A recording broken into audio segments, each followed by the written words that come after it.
Hi, how are ya, everybody?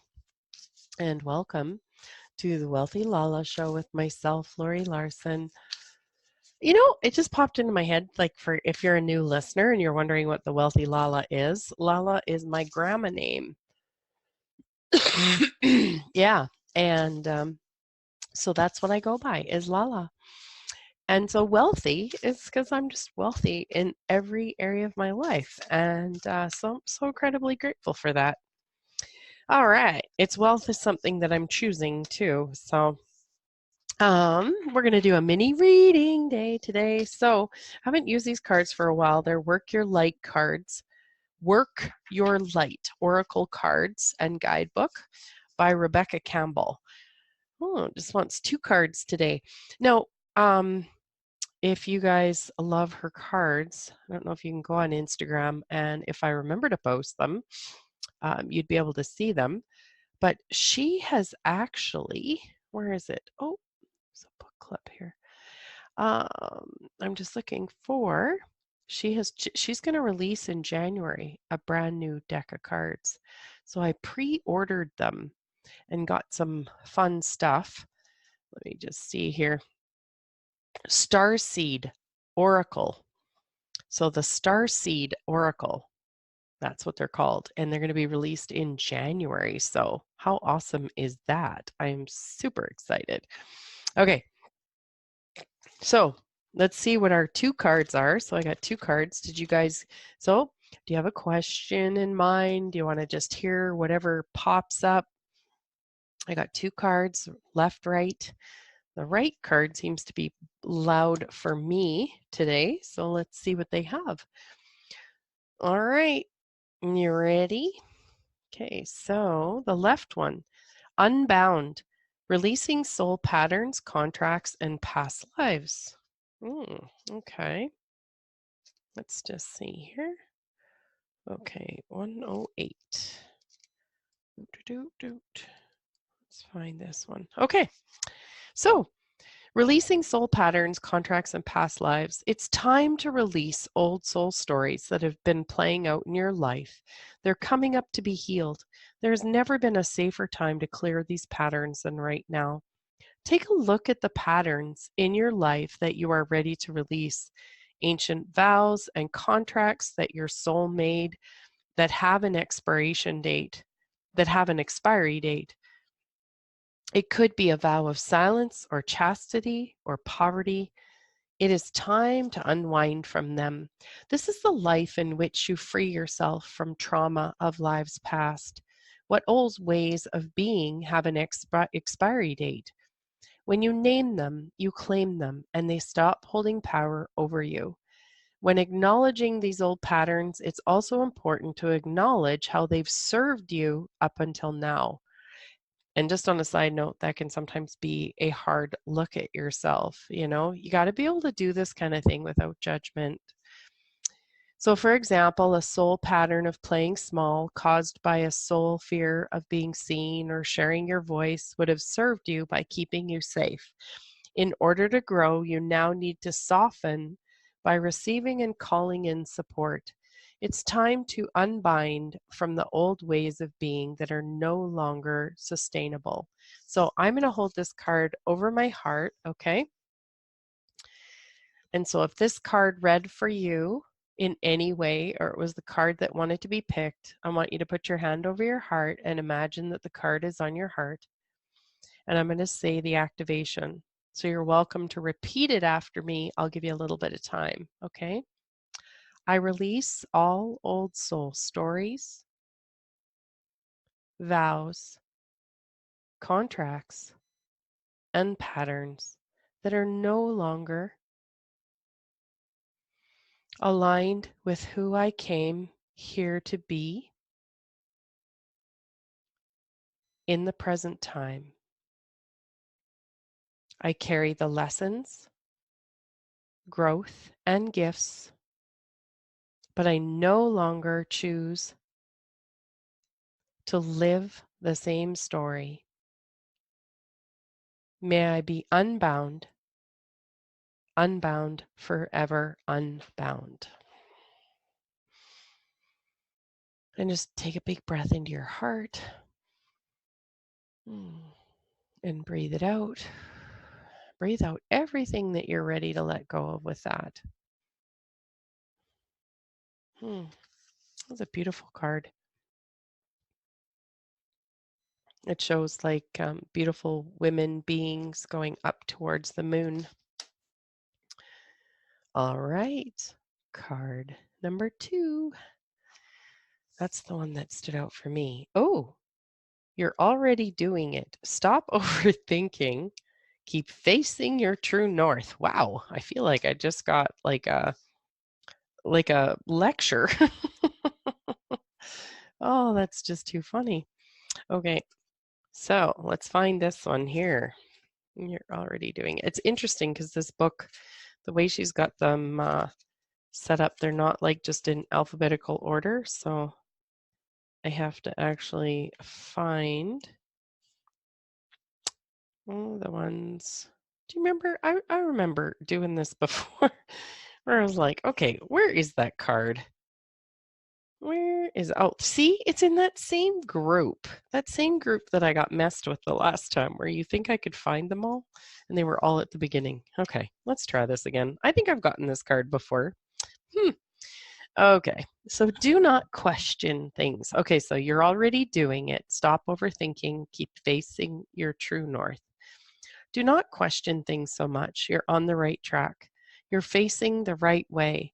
Stop overthinking it. It's happening, and you are closer than you think. You're exactly where you need to be, and things are moving at the perfect speed. Do not rush it. Now is not the time to be impatient. Now is the time to walk steady. There is no rush. What you are building is being built. What you have planted soon will blossom. With every new day, a new brick is being laid. You have come a long way. The foundations are steady. Now, all that is needed is for you to trust and keep walking forward. If a thought that things should be moving faster enters your head, that's just your ego comparing your rising to someone else. Comparison is not your friend. Stay in your lane, water your own garden, and knowing that your time to bloom will come. And so it just again says you're already doing it, keep going. And it's interesting because if you remember in yesterday's show, I was quite in awe of not feeling like I have any problems, like really I just can perceive possibilities. And again, it's not that I don't get triggered or stuff like that, but I stay there for such a short time. And what's even interesting too that I noticed is there were some things that triggered me lately. I'm over it, and within like an hour or two, I can't even remember what they were, which is really, really interesting because I'm getting that so much of being creating forward. And I remember wondering in yesterday's show, you know, what is my being? Like, what's the energy of my being with all this change that I've created?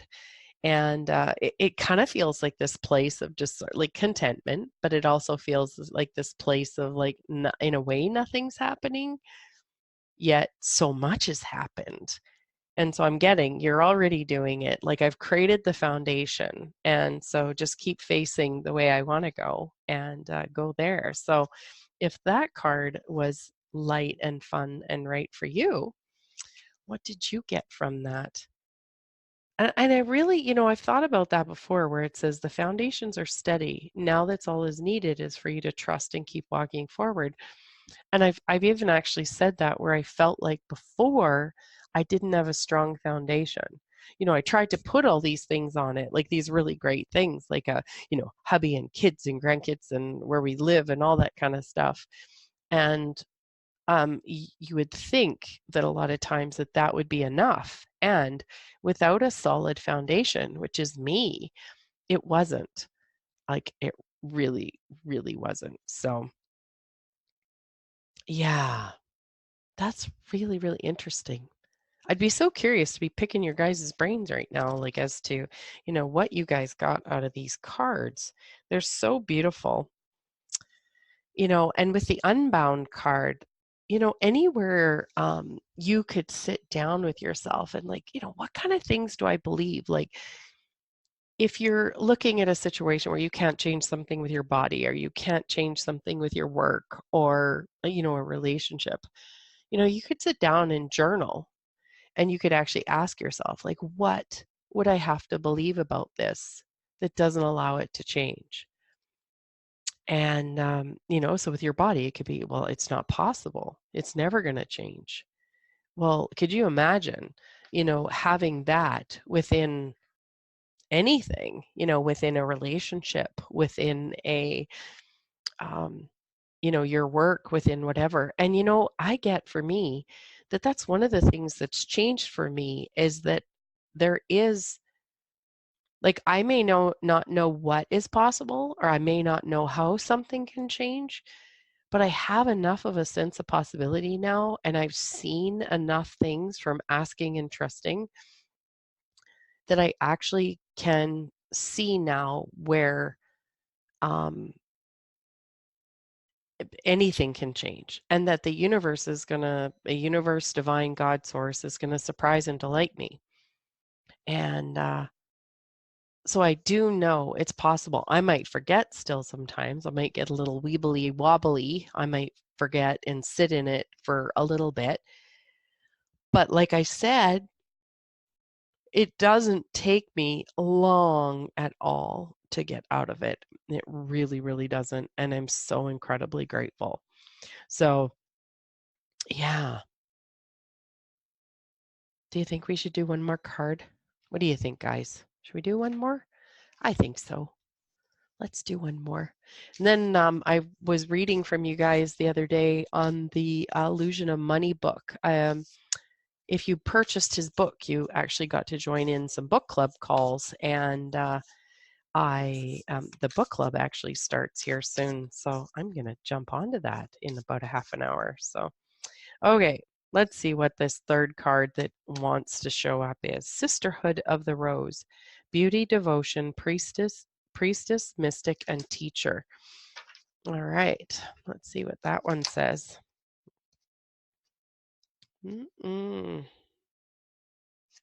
He's really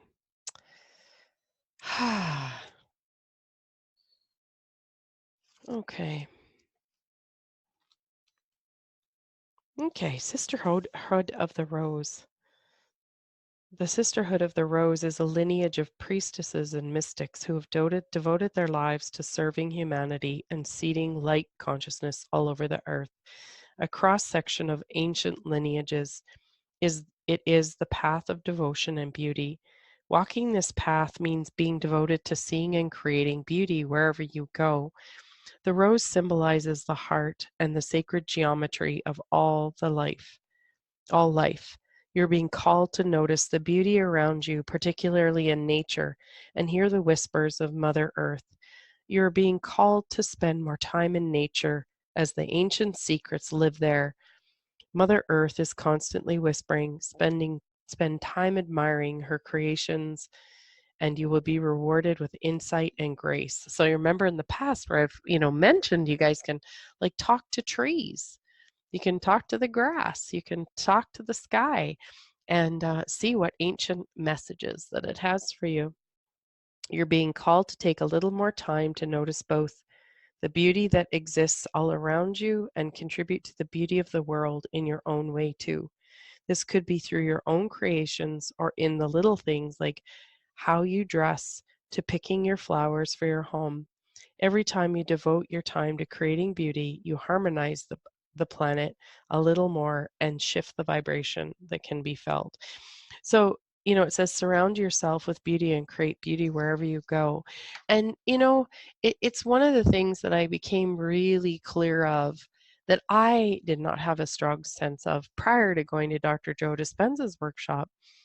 Um, was that when we tap into our heart and we tap into the earth and we choose elevated emotions like joy and love and oneness and wholeness and freedom, that we're actually creating something energetically in the world.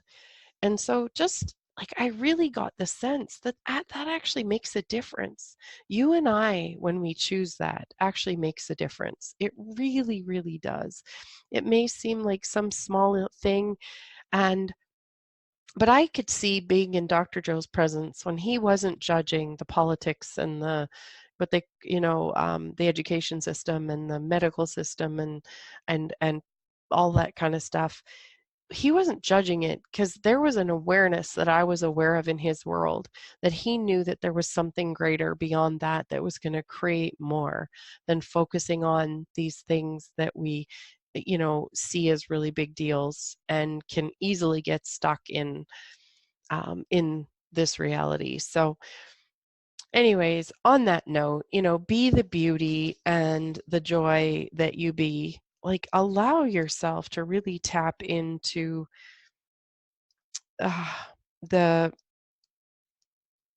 joy, the gratitude, the